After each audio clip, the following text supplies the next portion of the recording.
It is 9:04 a.m. Pacific Standard Time. It's the 13th day of January 2026. This is episode 1237 of Bitcoin and the Senate.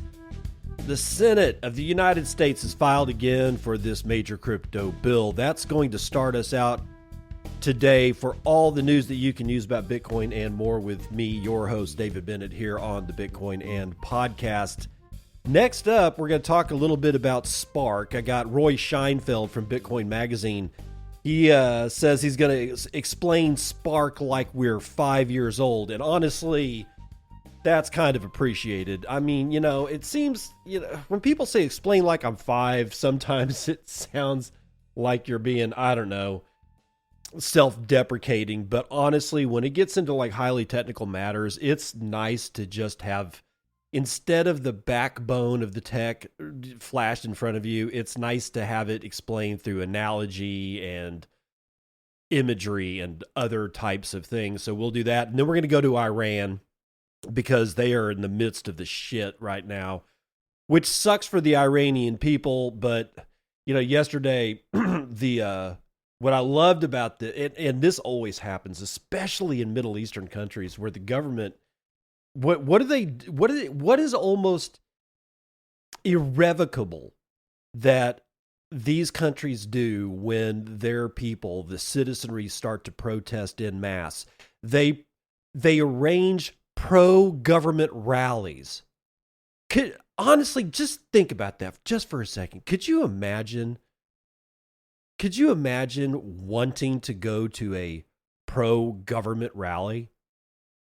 Like how much fun is that going to be? How much emotion are you going to spill from you going to a pro-government rally? Are you going to be caught up in some kind of ecstasy because, oh my God, government is just so awesome and I just love being here and I love showing my emotions for it? No, it's stupid. It's just the dumbest thing I've ever heard of in my life. And it should be roundly and soundly made fun of every single time you hear about it. And then JPMorgan has a few words to say about the Fed's next move on interest rates. I think that they think that the Fed's not going to do a damn thing, at least until next year. And then in the second part of the show, we're going to talk about Fidelity. They're talking about Bitcoin. And then we're going to go over Kalshi. They've got a temporary block on this Tennessee order that has basically told them that they can't do business. And then 21 Shares launches a Bitcoin and gold ETP. They're both together. The FOMO continues in the precious metals market. But first, Senate files again for major crypto bill with stablecoin rewards compromise and DeFi protections. This is out of CoinDesk, written by Jesse Hamilton. An updated draft of the United States Senate's legislation to regulate crypto reveals some of the important conclusions made on decentralized finance as well as stablecoin yield. But the circulating document remains silent on other key points, including whether or not public officials can profit off of crypto businesses while in government. Yeah, that's obviously pointed directly at President Trump, our favorite orange man. The document, released within minutes of midnight by Senate Banking Committee Chairman Tim Scott and sending bleary-eyed lobbyists into a new round of scrutiny, is 278 pages long and addresses many of the outstanding issues lawmakers were negotiating in the crypto market structure bill. This bill is intended to define how federal agencies like the SEC and the Commodity Future Trading Commission, among others, can oversee the crypto markets. The latest release overlaps and expands on a document obtained by CoinDesk, which circulated among industry stakeholders earlier Monday night and contained a portion of this legislation set for a hearing of the Senate Banking Committee later on this week. The committee plans to consider the bill on Thursday, when lawmakers will debate provisions of the bill as well as offer amendments. Senators have until Tuesday evening to file amendments that they wish to offer. A similar markup hearing in the Senate Agricultural Committee will now take place later this month after its chair, Senator John Boozman, postponed it. Both committees will need to talk will need to advance their respective bills before the overall Senate can take a look.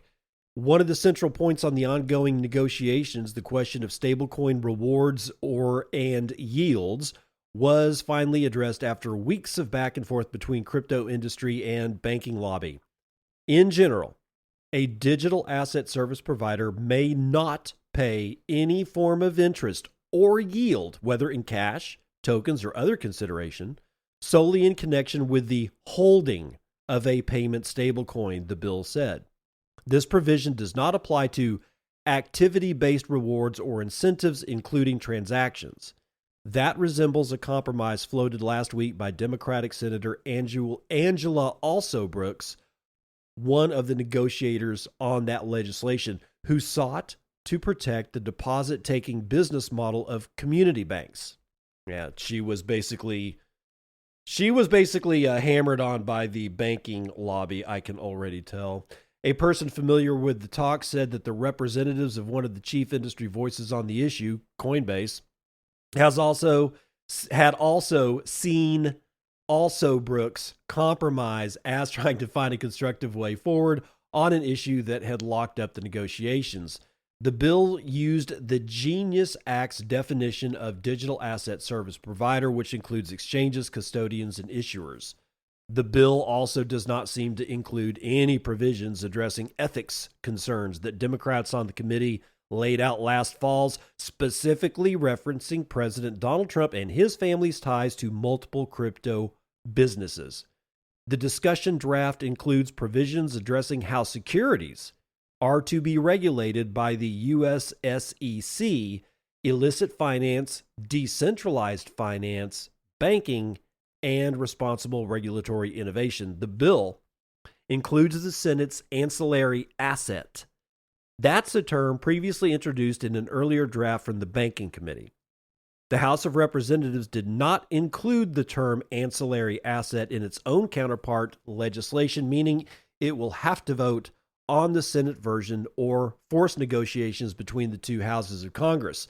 Another provision said that, quote, network tokens, end quote, would not be considered ancillary assets nor otherwise deemed securities, and included any digital asset currently part of the exchange-traded fund.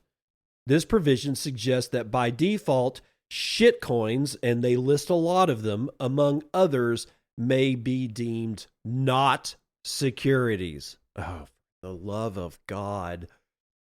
The legislative draft additionally contains a never-seen-before section focusing on DeFi oversight, and though a partial bill document released earlier on Monday did not yet include a section on the Blockchain Regulatory Certainty Act introduced by Senators Cynthia Lummis and Ron Wyden earlier on Monday, it was included in the final version. Other developer provisions are also included in the text, which gave DeFi insiders a first impression that the protections may be weaker than in earlier versions, but that they hadn't been erased entirely as traditional finance lobbyists had aimed for. Also on Monday, Senators Jack Reed, Tina Smith, and Chris Van Hollen wrote a letter to the committee chairman, Tim Scott, earlier on Monday, asking for a hearing to debate the bill prior to Thursday's markup. Quote, if the markup proceeds as scheduled, then committee members will have 48 hours to review the text and less than 24 hours to prepare amendments before being asked to vote. We should not be asked to cast such a vote without sufficient time to analyze and review the text.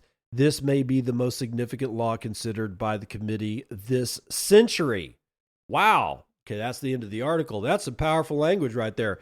The most significant law considered by that committee this century. That's 100 years for those that just don't know what a century is. I think that's a little hubristic in my view. But I mean, it doesn't mean that it wouldn't be an important law. It certainly is. But the most important law this century? I don't know, man. A little bit hyperbolic there. But At least they didn't take out all the protections for software developers. But the fact that the banking lobby actually fought to make sure that developers of software themselves could be held accountable for the actions of users of that software, that's all you need to know about the banking lobby. They do not give shit one about the Ninth Circuit Court of Appeals upholding of software as well as encryption as a First Amendment right. And that happened, I want to believe, in the late 80s or early 1990s. The banking lobby does not believe in the First Amendment. That is a statement of fact.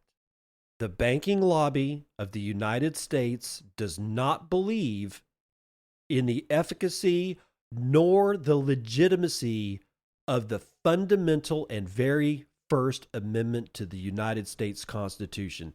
If you think that they are working for you, think again. Okay, Spark. The hell is it? We've heard about it. It has something to do with Arc, which is another kind of like layer 2 on top of Bitcoin, sort of like Lightning Network. And I've tried to understand it. It's just, it's above my pay grade when I dig into the technical white paper. So please, for the love of God, Roy Scheinfeld, show me the light from Bitcoin Magazine. Spark explained like you're 5.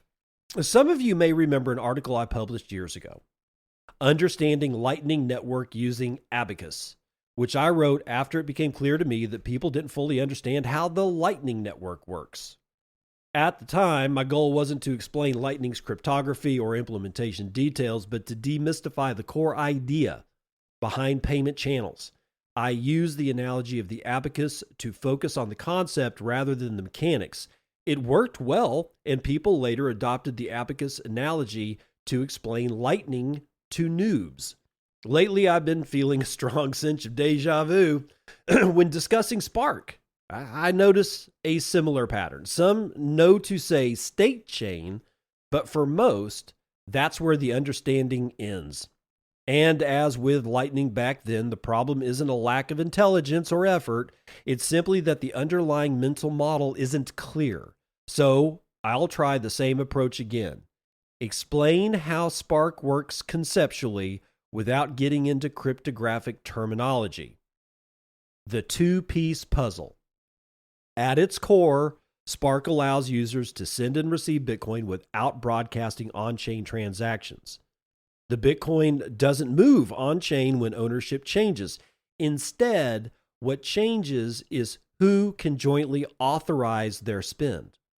This joint authorization is shared between the user and a group of operators called a Spark entity, or SE for short. To explain how this works, imagine that spending a given set of Bitcoin on Spark requires completing a simple two-piece puzzle. One piece of the puzzle is held by the user. The other piece is held by the SE, the Spark entity. Only when both matching pieces come together can the Bitcoin be spent. A different set of Bitcoin will require the completion of a different puzzle entirely. Now, let's walk through what happens when ownership changes. Initially, Alice holds a puzzle piece that matches the piece held by the SE. She can spend her Bitcoin by combining the pieces and completing the puzzle. When Alice wants to send her Bitcoins to Bob, she allows Bob to create a new puzzle together with the SE. Importantly, the puzzle itself doesn't really change. The old and new puzzle have the same shape, but the pieces that compose it change. The new puzzle is designated for Bob. One side is associated with Bob and the other with the SE. From that point on, only Bob's piece matches the SE's piece. Alice may retain her old puzzle piece, but it's now useless. Since the SE destroyed its matching piece, Alice's piece no longer fits any other piece and can't be used to spend the Bitcoin. Ownership has effectively moved to Bob. Even though the Bitcoin in question never actually moved on chain at all. Bob can later repeat the same process and send the same set of Bitcoin to Carol and so on. Each transfer works by replacing the puzzle pieces, not by moving the funds on chain. At this point, a question naturally arises. What if the SE simply doesn't discard its old puzzle piece? In that case, the SE could collude with the previous owner, Alice, and spend Bob's Bitcoin. We need to trust the SE that, when ownership moved from Alice to Bob, it also destroyed its piece of the puzzle. However, it's important to understand that an SE is not a single party. It consists of a group of operators, and the SE's side of the puzzle is never held by one operator alone. Replacing the puzzle requires cooperation among multiple operators. No single party can secretly keep an old puzzle active or recreate it later. It's enough for one operator to act honestly during a transfer to prevent an old puzzle from ever being reactivated. The key idea is simple. Spark does not move Bitcoin on-chain between users. It simply replaces who holds the valid authorization to spend them. The on-chain Bitcoin doesn't move. What changes is which two puzzle pieces fit together. To keep this explanation focused, I intentionally didn't get into Spark's unilateral exit mechanism. It's an important part of Spark's security model, but it would distract from the core idea I want to convey here. What matters is that Spark is not a system where users are permanently dependent on the SE. While everyday transfers rely on joint authorization, Spark also provides users with a way to spend their funds on-chain without requiring the cooperation of the SE.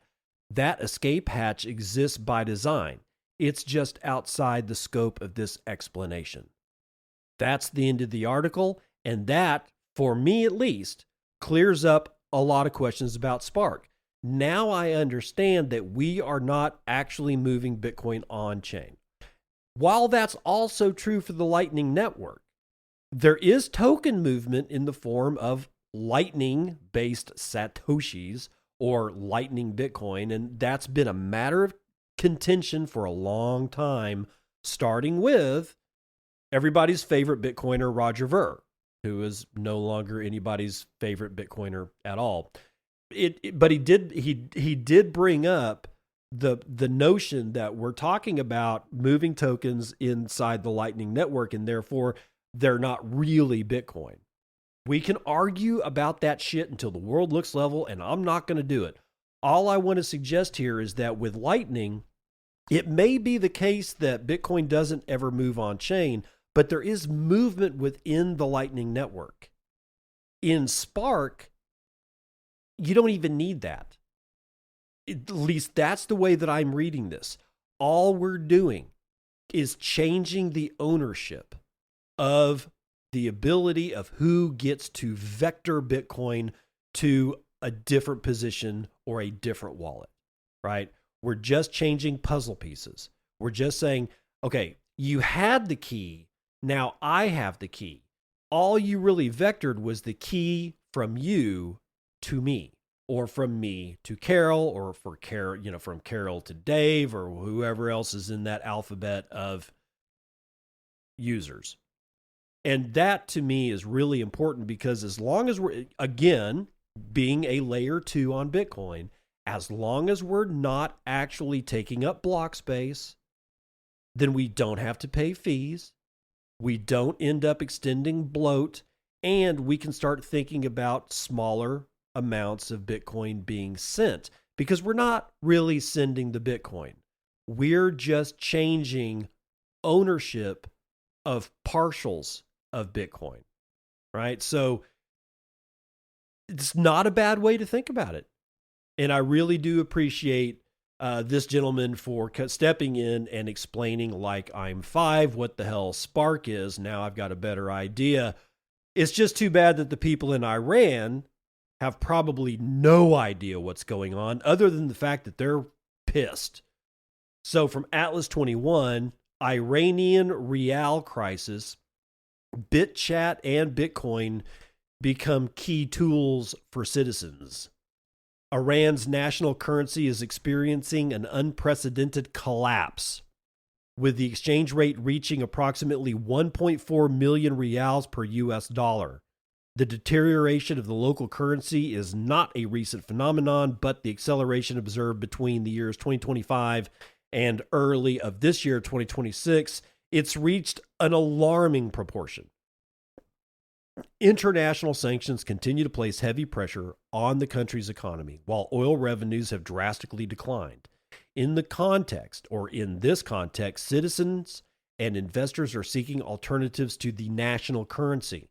Inflation has reached unsustainable levels, officially surpassing 42%. Oh, God, could you imagine waking up and half your money is gone? Jesus. Officially surpassing 42% at the end of last year. Although the real prices of essential goods may have increased even more, economic discontent has translated into street protests in several cities from Tehran to Isfahan and Shiraz. Bazaar merchants and students, they've demonstrated against poor economic management and political repression. Even in the capital, traditional supporters of the theocratic government have expressed their dissent. To control the protest, authorities imposed telecommunications blackouts. Excuse me, I got distracted. Phone's ringing. I'll get it here in a minute. Where was I? Even in the capital, traditional supporters of the theocratic government have expressed their dissent. To control the protest, authorities imposed telecommunications blackouts and blocked satellite services such as Starlink. Citizens responded by adopting offline communication tools like Bitchat and Nogetaha. I can't pronounce that, but it's a closed source fork of Bitchat. These are both applications that allow secure messaging via Bluetooth and mesh networks without the need for an internal connection. As the economic situation worsens, interest in Bitcoin in Iran is growing. Even before the latest collapse, digital asset adoption in the Middle East and North Africa was accelerating, mainly as a hedge against unstable local currencies and restrictive financial systems. According to TRM Labs, between January and July 2025, total cryptocurrency flows linked to Iranian entities amounted to 3.7 billion, down 11% compared to 2024 due to government restrictions. But with persistent outflows from Iranian services for capital flight and inflation hedging. So Bitchat steps in once again, just like Bitcoin always does. For those of you that are sleeping on Bitchat, or those of you who have heard that name and still haven't put in the time to figure out exactly what it is, now is the time to figure out what Bitchat is. Now, I've talked about it extensively on this show. Jack Dorsey vibe coded that son of a bitch up over a weekend. It's now taken on a life of its own over this. I think it's about 6 months old. It's not that old. It lives on your Android or your iOS phone. It's Bluetooth, or rather, well, yeah, it's Bluetooth. So it's got about 100, anywhere between 100 feet and 250 feet, depending on the strength of the radio transmitter and receiver in your phone. And that's going to depend on, well, what kind of phone you have. It's also more or less line of sight. But the whole point is that if you've got 50,000 people out in the street, and half of those people have Bitchat, and half of those people are connected to another half of the other people that have Bitchat in that demonstration, like let's say in Tehran, then it doesn't matter if the internet is completely shut down. It does not matter if phone lines or the cell phone service is shut down as well. They might not be able to make a call on their phone using a telephone number, but they can communicate via Bitchat, via radio frequency waves on their Bluetooth devices.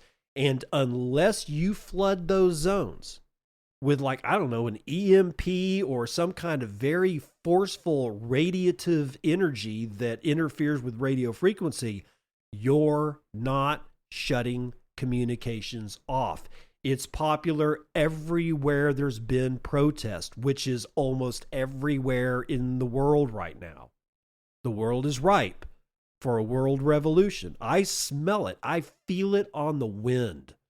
And I'm not going to sing Scorpion's Winds of Change for you right now, but I do kind of hear that dude whistling in my head. And it makes me hungry for Sats for Snacks over at satsforsnacks.com. Circle P is open for business. It's where I bring plebs with goods and services just like you to plebs just like you who want to buy those goods and services, but you're going to be buying it in Bitcoin, because if you're not selling it in Bitcoin, you're not in the Circle P. Satsforsnacks.com. That's Sats, the number 4, snacks.com, where you can get bit chunks, freeze-dried pineapple. You can get packs of just peachy, freeze-dried peaches, and all of this stuff is delicious, by the way. Organic freeze-dried mango. If you've never had freeze-dried mango, well, you're missing out. And of course, there is peer-to-peel organic freeze-dried bananas, which is, little bite-sized pieces of banana. And these things are wonderful. They're not dehydrated. They're freeze-dried. The texture is completely different. This is more chunky and airy, and you can chew it. Have you ever just kind of like gotten a dehydrated apple or dehydrated, let's say, what was it? There's something specific that I like, freeze-dried peaches or something like that. And it's just like leather. You're just sitting there, you chewing it and chewing it and chewing it. And it's like, oh my God, does this shit ever end? Yeah, it does. With freeze drying over at satsforsnacks.com, where my good friend Permanerd will get you set up with all kinds of freeze-dried snacks and proof of healing Comfrey Salve. You will be paying directly in Bitcoin. He prices all of his items in Bitcoin. For all of the freeze-dried snacks, you can plan on paying 44,000 Satoshis. For 42,021, you'll get your proof of healing Comfrey Salve, and you get it in a 2-pack. He'll send you not 1, but 2. And if you don't know what Comfrey is, well, it's a miracle plant that heals all kinds of stuff. You're going to want all of this. You're going to want the bananas. You're going to want the Comfrey Salve. You're going to want the bit chunks. You're going to want the just peachy. You're going to want the freeze-dried mangoes. You're going to want it all, baby. And when you use the code Bitcoin, and you're going to get 2.1% off with that code. Code Bitcoin and satsforsnacks.com. Do it today and thank me tomorrow.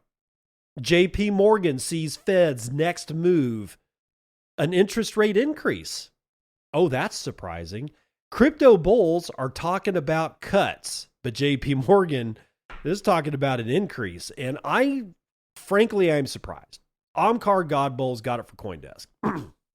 The U.S. Federal Reserve's next interest rate move is likely to be an increase and unlikely to occur before the third quarter of 2027, JPMorgan predicts, bucking some crypto analysts' outlook for lower borrowing costs sooner.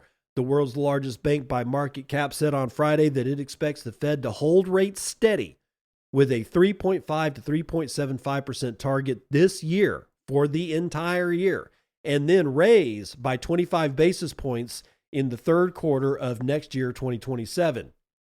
This is in stark contrast to the pricing in the CME's Fed Funds Futures, which shows trader positions for not one, but 2 25-point basis rate cuts this year.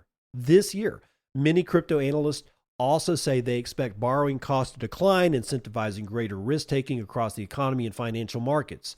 Bitcoin is often considered a pure play on fiat liquidity. It's more sensitive to interest rate expectations than traditional assets. Quote, despite a difficult 2025, Bitcoin may stage a comeback in 2026, Luca Otunga, senior market analyst at FXTM, said in an email to CoinDesk. Quote, lower interest rates and a thinning active supply could support prices, end quote.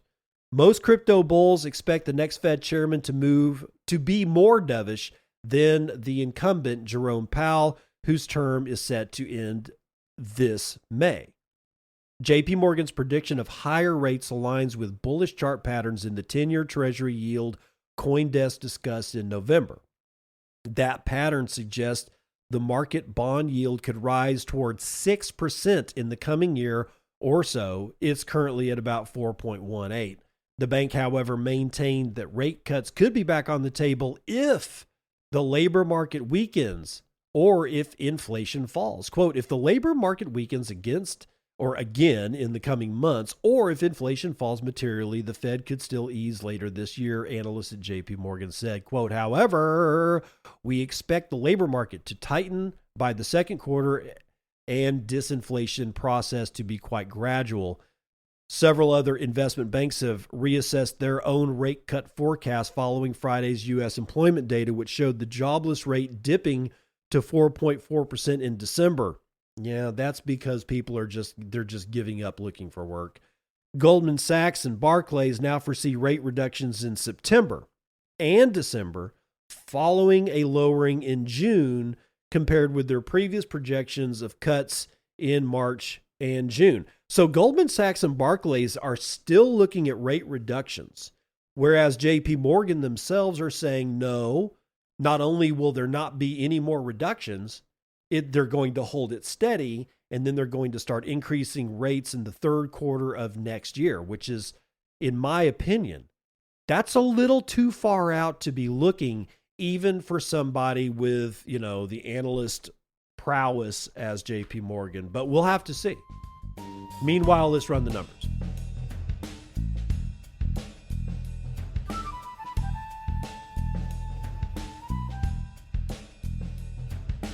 CNBC futures and commodities. Well, energy.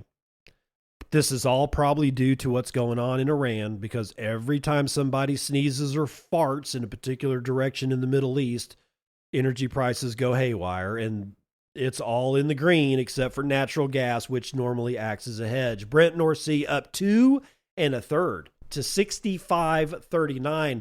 West Texas Intermediate is up 2.5 to $60.98. Natural gas is down 1.6. Gasoline is up 1.8 back to $1.82 per gallon. And Murban crude is up 2 1/4 back to 65.34, but still trailing Brent North Sea. Generally speaking, Murban crude trades at a price per barrel above Brent North Sea. Gold metals are mixed. Palladium is down 0.17.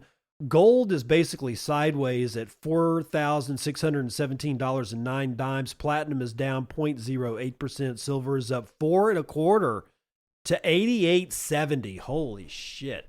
Copper is essentially sideways. Ag is mostly in the green. Biggest loser is chocolate, 3.78% to the downside.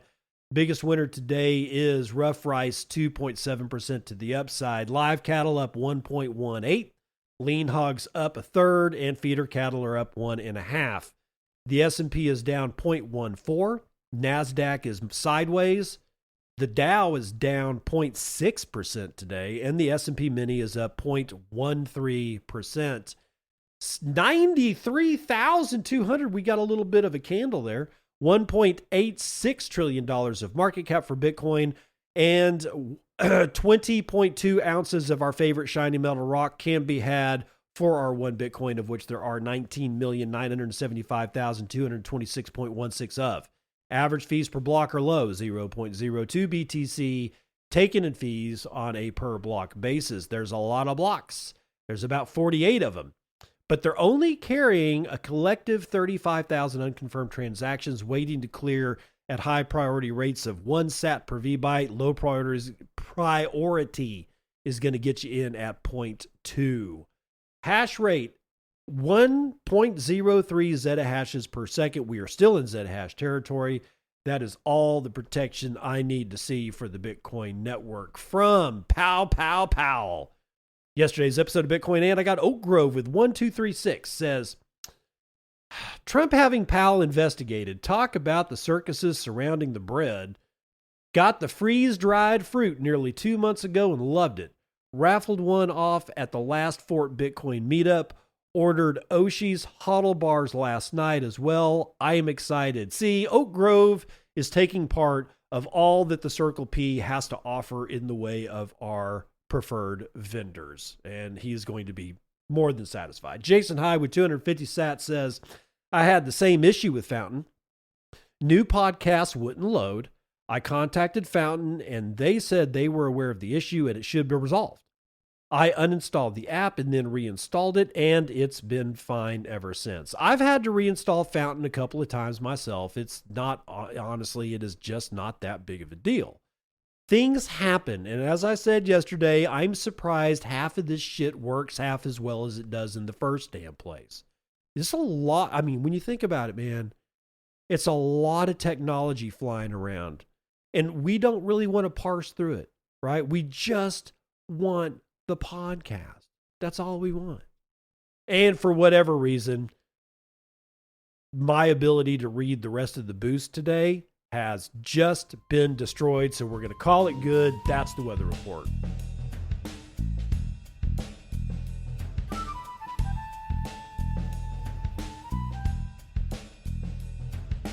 Welcome to part 2 of the news that you can use. Fidelity calls Bitcoin maturing and lays out 2026 bull and bear case. Okay, so Fidelity's been pretty heavy into Bitcoin for a while. It's actually kind of impressive when you look back on it. But let's get into it. One of the biggest players in traditional finance just published a 26-page report on Bitcoin and digital assets, and their conclusion is Bitcoin's hurdles and headwinds are only making it stronger.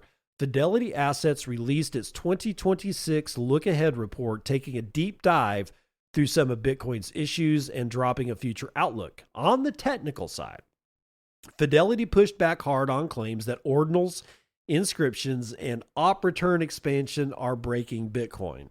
On-chain data shows block space demand stayed low throughout 2025, even after multiple waves of so-called, quote, spam. Fidelity argues that if demand does rise, higher fees are a healthy outcome, strengthening miner economics rather than harming usability. The report also addressed internal governance tensions, the whole core versus knots debate, which we've pleasantly forgot about, right? Warning that any attempt to censor non-financial transactions via consensus change would undermine Bitcoin's core properties, immutability, decentralization, and censorship resistance. Those are the core properties. Looking ahead, Fidelity highlighted quantum preparedness as a growing focus. Roughly 6.6 million BTC could theoretically be at risk due to exposed public keys, but developers are proactively exploring solutions like BIP 360 with the mantra, quote, prepared, not scared, end quote. On the macro front, Fidelity outlined a bullish setup driven by quantitative tightening ending and liquidity easing, fiscal dominance and rising debt burdens, $7.5 trillion sitting in money market funds that could rotate into risk assets, gold and Bitcoin's historical relationship and the potential rotation in 2026, a strong historical correlation between global M2 growth and Bitcoin. Institutionally, Bitcoin and shitcoin number 1 are increasingly treated as core portfolio allocations, with spot Bitcoin ETPs holding $123 billion in assets under management as of late 2025. Fidelity's outlook for 2026 boils down to a battle between liquidity and macro risk. The bull case is pretty straightforward. Global liquidity is starting to turn. Quantitative tightening appears to be ending. Policy is slowly loosening, and governments are clearly choosing growth over austerity as debt levels balloon. With U.S. debt above $38 trillion and debt to GDP near 125%, history suggests easier money is the path of least resistance. Yeah, just look at Weimar Republic and see how that worked out for them. That matters for Bitcoin because it has shown a tight relationship with global liquidity, particularly M2 money supply growth. Fidelity frames Bitcoin as a liquidity sponge. With excess capital enters the system, scarce assets tend to absorb it. Then add in $7.5 trillion sitting in money market funds that could rotate into risk. plus continued institutional adoption through spot ETFs now holding over 123 billion in assets under management. And oh my God, the setup for expansion becomes real. On-chain activity, stablecoin usage, and developer engagement all support that case. But we got a bear case. Rawr. The bear case is equally important. Inflation remains pretty sticky. The dollar is strong and policy is easing, but it's still restrictive. Geopolitical tensions, fiscal stress, and lingering market fragility from the October 2025 liquidation event continue to weigh on sentiment. If markets tip risk off, then Bitcoin's deep liquidity cuts both ways. It can absorb shocks, but it can also sell off hard alongside tech and other high beta assets. Overall, Fidelity's takeaway is that Bitcoin is maturing into a macro asset, increasingly shaped by liquidity cycles, institutional flows, and global policy decisions. And the long-term foundation looks stronger than ever. But the next leg higher won't come without volatility along the way. So there you go. Fidelity's 26-page report lays out bear and bull case. And honestly, a lot of the stuff that they said is stuff that we already know about knots versus core not really making any difference. And if it did, and if some kind of censorship occurs, it's going to cause problems. Yeah, I don't need a Fidelity report to tell me all that shit. But the global liquidity stuff, the amount of cash sitting in money markets by itself is kind of eye-watering. I didn't even realize there was that much money just waiting. Why is money in money markets? Money markets will give you a little bit of yield, but it's just as liquid as cash in a bank account. And that's why people keep it there, so they can deploy it when the time is right. Generally speaking, you can always look at somebody like Warren Buffett, who sells a whole bunch of stock in a company so that he can get cash. The reason he's doing that is he's going to deploy that cash somewhere else, and everybody's waiting to see where it goes. But the signal has already been set. The fact that there's that much money locked up in cash waiting to be deployed, well, yeah, that could be good for Bitcoin. And I'll bet you that there's a bet on that over at Kalshi. And soon people in Tennessee will be able to take part of Kalshi again, because Kalshi secures temporary block on Tennessee order targeting prediction market sports contracts. All right, so the sports. All right, so they're actually going after, like, okay, you can make bets on economies and who's going to be president, but the Colts, nah, screw you, bro. Naga Ivan Nemoyo is writing this one for The Block. A U.S. federal judge temporarily halted Tennessee's bid to force prediction market operator Kalshi to shut down its sports event contracts in the state, freezing a cease and desist order while the court considers whether the company's Commodity Futures Trading Commission regulated platform is shielded from the state gambling laws. According to the order signed on Monday, the ruling pauses enforcement by Tennessee sports. What the hell? God dang it, Block. It just threw up an ad. Try that again. The ruling pauses enforcement by the Tennessee Sports Wagering Council and the state's attorney general after regulators ordered Kalshi to stop offering sports-related contracts to Tennessee residents, void open contracts, and refund customer deposits by Jan 31. Tennessee officials also initially warned that noncompliance could trigger fines of up to $25,000 per offense and potential referrals to law enforcement. Well, then Kalshi countered that the dispute is a jurisdictional clash between state gaming enforcement and federal commodities law. Ooh, pitting the state against the feds. I like it. In its federal complaint, the company said Tennessee's move intrudes on the CFTC's exclusive jurisdiction over derivatives trading on designated exchanges and argued that the state's threatened enforcement is both field preempted and conflict preempted by the Commodity Exchange Act. Even before Tennessee's action, a growing list of states had challenged Kalshi's sports market. A November 2025 legal analysis by law firm Wilkie Farr and Gallagher listed 9 states, Arizona, Illinois, Maryland, Michigan, Montana, Nevada, New Jersey, New York, and Ohio, as having sent cease and desist letters to Kalshi as of that publication date, with Tennessee's latest order extending the wave of state-level pressure. Authorities in Connecticut also issued cease and desist orders to Kalshi, Robinhood, and Crypto.com over illegal sports wagering. Notably, Kalshi secured temporary relief in the state of Connecticut cases as well. As such, the Tennessee order marked a fresh front in a national fight over whether sports-based event contracts are regulated derivatives or unlicensed sports betting. So far, courts have split on that question. A federal judge in Nevada ruled in late 2025 that Kalshi must comply with Nevada gaming rules, rejecting the company's argument that CFTC oversight blocks state regulation of sports-related contracts. Kalshi had previously sued the Nevada and New Jersey gaming boards over cease and desist notices, as the block reported in March. So all of this is a fight between the state's gaming commissions and the CFTC. Now, the CFTC does not have anything to do, really, with betting on horses. However, they do regulate betting on the prices of fucking strawberries, which is still gambling. It doesn't provide any value to the strawberries. It doesn't tell me what the real price of strawberries should actually be. I'm sorry, it doesn't.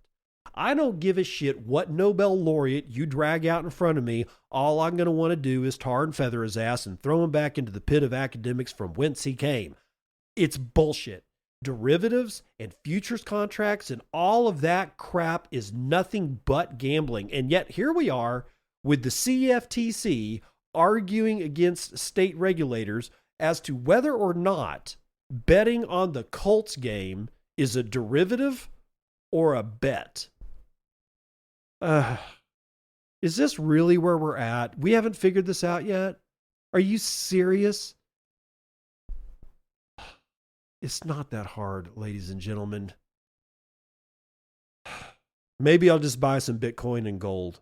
And I can do it through an ETP on the London Stock Exchange because 21 Shares has launched a Bitcoin and gold ETP on the London Stock Exchange, according to Micah Zimmerman from Bitcoin Magazine, that is. 21 Shares today launched its Bitcoin and gold exchange traded product, a 21 Shares Bitcoin Gold ETP. Its ticker symbol is BOLD. Oh my God. BOLD, I guess, for Bitcoin and gold. It's not gold. It's not Bitcoin. It's bold. Be bold. Buy both. Anyway, it's on the London Stock Exchange. It's expanded the range of crypto-linked investment products available to UK retail investors, otherwise known as suckers. Bold is the fifth cryptocurrency product from 21 Shares to receive prospectus approval from the UK Financial Conduct Authority. It follows the firm's existing Bitcoin and Shitcoin number one offerings and comes as demand grows for regulated exposure to digital assets through traditional market infrastructure. The product trades on the LSE in pound sterling under the ticker BOLD and carries a 0.65% annual management fee. I don't know how much they actually manage that they need to get a fee from it, but oh well. The product trades, or rather, it is fully physically backed by its underlying assets, with Bitcoin and gold held in institutional grade custody and stored offline, a structure intended to reduce counterparty and custody risk compared to many retail investment options. You can't hold gold offline because gold can never go online. Gold is nothing but analog. It can be stored in a vault. That's not offline because offline assumes that there can be an online presence. Gold will never be online. I'm sorry, it doesn't work that way. I don't care what Peter Schiff's shitcoin that he wants to launch says. You cannot send a troy ounce of gold or sterling silver over the internet unless you have Star Trek level transporter technology. And guess what? The amount of energy to make that shit work is like a sun. All right, it's not a nuclear fusion reactor. It's like an entire ball of burning gas in the sky, and you're going to need all of it every time that you want to send this much gold through the internet. It's not fucking possible. That's why we have Bitcoin. Sorry for the rant. Developed in partnership with Bitchatty Asset Management. Bold combines Bitcoin and gold into a single vehicle designed around risk management rather than fixed allocations. The ETP rebalances monthly using inverse historical volatility, allocating more weight to the less volatile asset at every rebalance. The aim is to achieve roughly equal risk contribution from both Bitcoin as well as gold, rather than a simple 50-50 capital split. The structure is happening as gold surges to new highs. Gold's long-standing role as a store of value is intended to offset Bitcoin's sharper price swings, particularly during risk-off environments, the company said.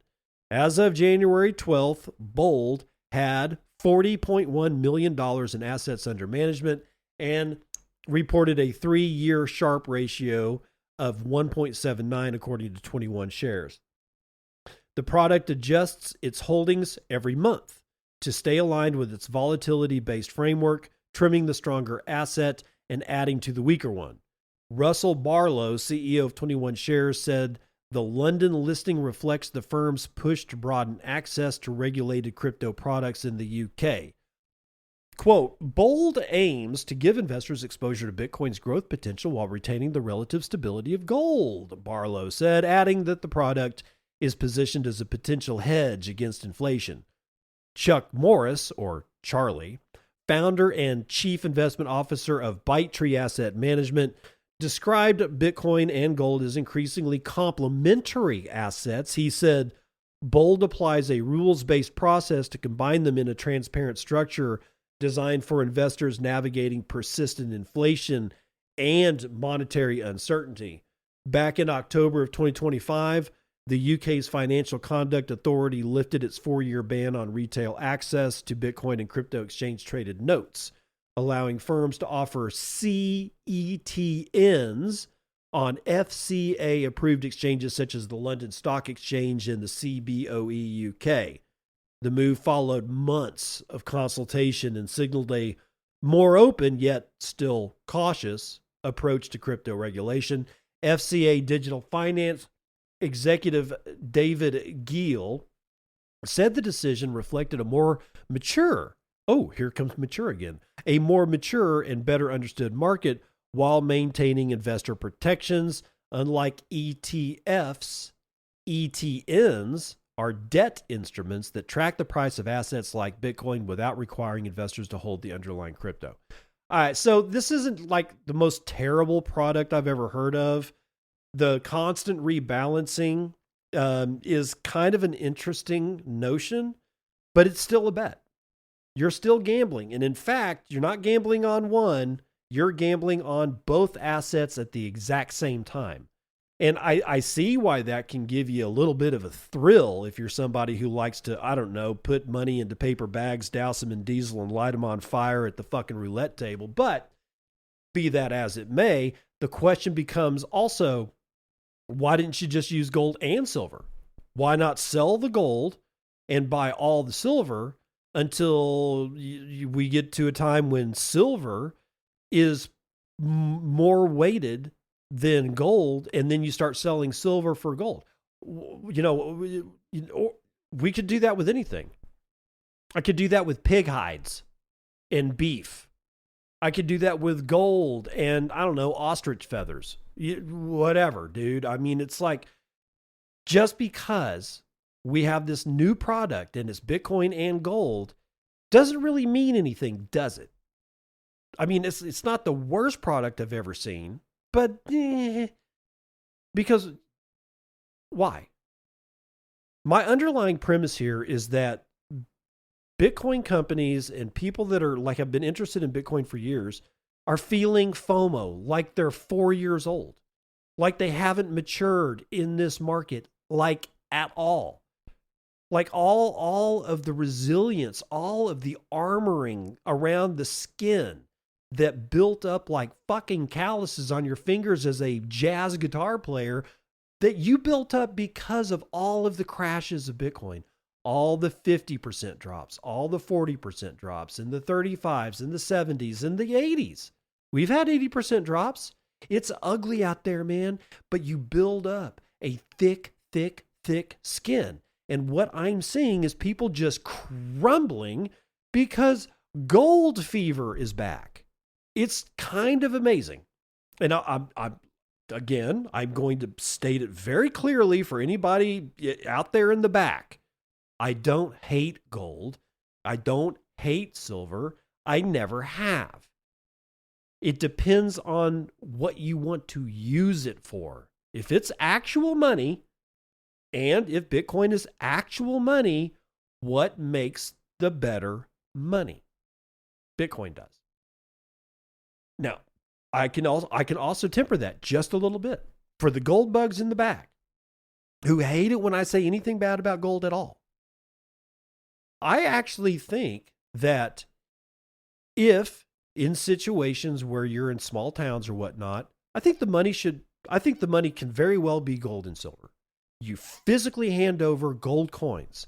You physically hand over silver coins, maybe even copper coins, but real copper, real silver, real gold, not alloys, not coated, not filled, actual functional metal.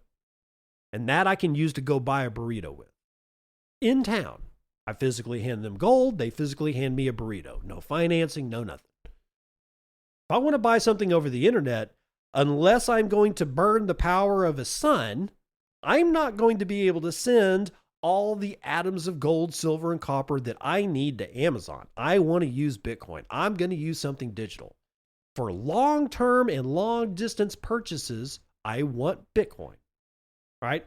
I don't think that having one or the other precludes the existence of the other. I think they can both coexist. If that's why people are getting into gold and silver right now, I actually and honestly do not have a problem with that. But if it is for the reasons of fear of missing out, then you've learned nothing about these markets. So that's the end of that rant. That's also the last article for the day. Fixing to go work out. We've got some slight life changes coming up for the good. But I've got to go help. Some, with a move. But all good things are happening over here. 2026 is, turning out to be pretty fun. I hope it keeps up because honestly, all of us have just witnessed the last, I don't know, since COVID at least, probably in the year before COVID, it's just all been kind of crap. We deserve a good year. So you can pray for it. You can meditate about it. You do whatever it is that you do to make that energy real. You do that. I'll see you on the other side. This has been Bitcoin and I'm your host, David Bennett. I hope you enjoyed today's episode and hope to see you again real soon. Have a great day.